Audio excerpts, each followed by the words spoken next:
Hello everybody, my name is Douglas Maley and I'm here today to show you a demo of DVDev's issue management system.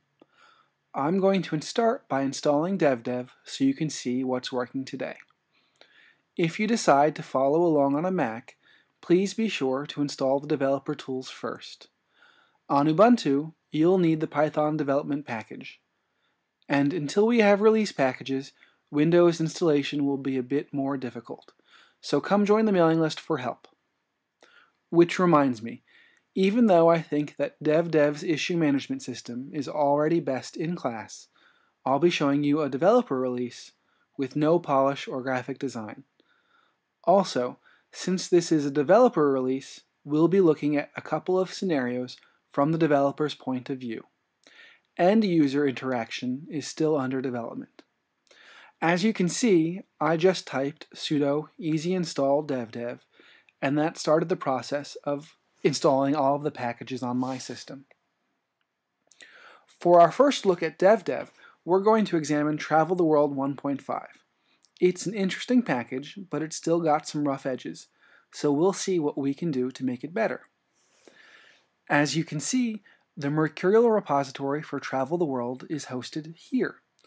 We're going to assume, for the sake of this demo, that this is not a local repository.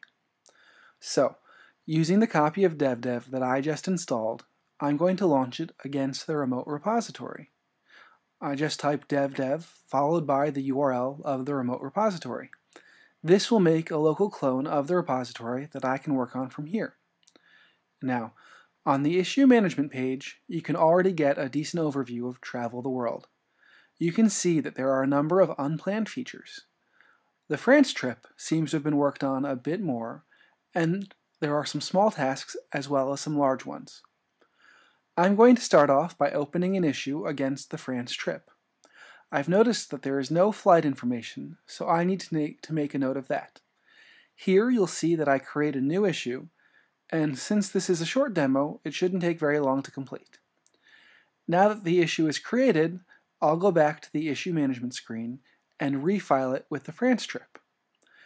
In this project, new issues default to high priority so that developers know to look over and classify them. In our case, this is a high priority issue, so that suits us just fine. All of the issue changes take place in the repository, so you'll see the background indicator that lets me know I have uncommitted changes. Before I commit this, I'd like to create a stub document that will hold the flight information and add it to the repository. Now, back to DVDev, where I'll get an overview of the uncommitted changes. I see the modified issue and the new document I just added, so I'll just commit that to the repository.